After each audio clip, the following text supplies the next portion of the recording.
There we go. Oh, you know what? I don't have my mic on. Hang on. Sorry about that. Welcome to my weekly live stream. I'm Christine Weber. I forgot to put my mic on. I'm putting it on right now. Okay, there we go. So, been through a lot the past couple of weeks with the hurricane Helene down here in Asheville.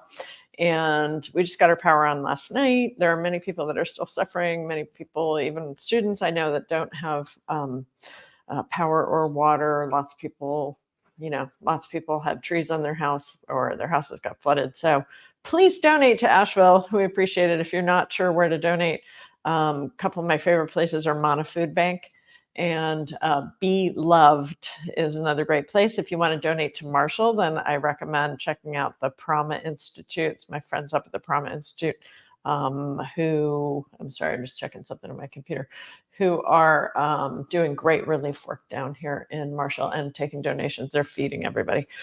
Okay, so today this is not normal. I'm not getting back to normal, but I am trying to keep up with my weekly live streams and my work. So on Wednesdays, I'm usually here at 11 live streaming. I'm actually at a friend's house right now because we don't have any Wi-Fi at our house. We're getting Starlink set up next week, which will be great. And the power came on last night, which is like a miracle after 12 days. Okay. Today, I'm talking about arthritis. I have been teaching about arthritis in the Subtle Yoga Resilience Society and what we can do about it. Now, there's a huge misconception that's out there in the world, including in the medical world, that arthritis equals pain or arthritis causes pain. If that was true, then everybody who has arthritis would be in pain. And did you know that 95% of people who are 60 years and older have arthritis in their spine and they're not all in pain? So that means that pain is caused by something more complex than arthritis itself. That doesn't mean that arthritis is definitely a factor in pain for some people, but there are plenty of people who have arthritis who don't have any pain. In addition to movement, the number one recommendation for reducing chronic pain is chronic pain education. So learning about chronic pain, research shows actually helps people to reduce their chronic pain, which I think is wild and makes sense, but tells you how much the mind is the dominant force, as the yoga teachings share with us. So the mind can change, and the mind can change the feelings, and the mind can change the reality of the body as well. And that doesn't mean that we have control over, that some people are sort of like, oh, it's all in your head, or you just need to change your attitude. It's so much more complicated than that. So I want to be really clear that I never blame anybody for being in pain. These are complicated issues. Okay. And that being said, there are some things when it comes to movement. Let's break that down a little bit. Is any movement good? Probably not. Mindful movement, using the appropriate adaptations of your breath, plus the awareness piece, interoceptive awareness, plus finding comfort, is an incredible formula for reducing the pain of arthritis and helping to change those sensations. We want to replace the sensations that are the signaling that's telling the brain that there's a lot of danger. We want to replace that with the signaling that says safety and comfort. One of the ways I love to do that is using spinal extension, right? So you can do that just as you're standing here with me if you like, or you could do it sitting down. And the idea is, take the arms up over the head and then use spinal extension. So use an in-breath to lengthen. You could do that seated. You could do it lying down on your back if that's more comfortable. You could do it standing up. And you don't even have to use your arms. I mean, you could do arms like cactus or just without arms at all. But the idea is work into creating more space, cervical, creating more space, thoracic, creating more space, lumbar, and allowing those signals that are coming back up into the brain to be signals of comfort and easefulness. So it may be as simple as arms up. We also can work with lateral flexion, flexion, lateral flexion, axial extension, extension, and rotation of the spine. And all of those movements can be helpful, but the key is to find the comfort in it, right? Comfort and easeful movements, replacing the signaling of danger. So another way that I like to work with it, as I said, is supine. So you could lie down on your back.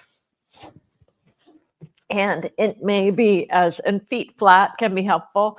So as long as this feels good, for many people, this position feels great. It's like, okay, my back feels better because I'm taking the load out of the spine, right? So my back feels better. And then you could start with arms up over your head, for example. They could just be floppy, soft. And then I'm going to use an inhale and start with just focusing on my neck, my cervical spine, getting longer.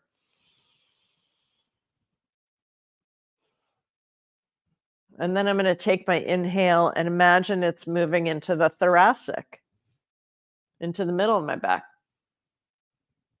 And maybe my arms move a little bit to get longer. So that's a way we start to create a little mobilization. You could also do rotation from supine. And that would usually be on an exhale, rotating the cervical, rotating thoracic, maybe like with a crocodile movement. Right, so you could do lying on your back or lying on your side. So we get like some rotation in the thoracic, rotation in the lumbar with the legs going side to side, maybe all the way, maybe not all the way. With the feet flat, you can rotate in the lumbar, but then the lumbar's in a little bit of extension. So for some people, this is not good. But what's good about it is your feet are flat. So I have a little more control over how much mobilization. So I can do rotation. I could do flexion from here, right? And working lumbar. Even one of the ways I can work with flexion here is starting with L5, L4, 3, 2, 1, so that I'm interocepting each vertebra in flexion. That's another possibility. And then you could roll over and do some extension if you wanted to. The key is, can I replace the danger signals with signals of comfort? And when we approach movement from this perspective, we can use it therapeutically as opposed to just thinking about it as like, I got to stretch or I got to strengthen or I got to move more because that's good for my arthritis.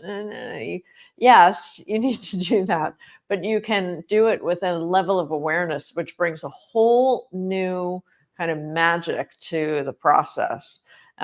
That's largely overlooked, even though it's widely understood in certain circles, in certain therapeutic circles, it's widely understood, but it's largely overlooked in terms of the best practices for arthritis.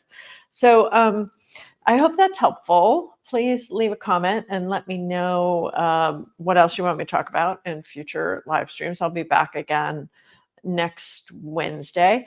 Also, I have a workshop coming up on October 26th. It's called Somatic Subtle Body Yoga. And so we will be using somatic tools to access the pathway of self-understanding, self-realization, which is the pathway of the central channel, and getting very granular about the stopping points on that pathway.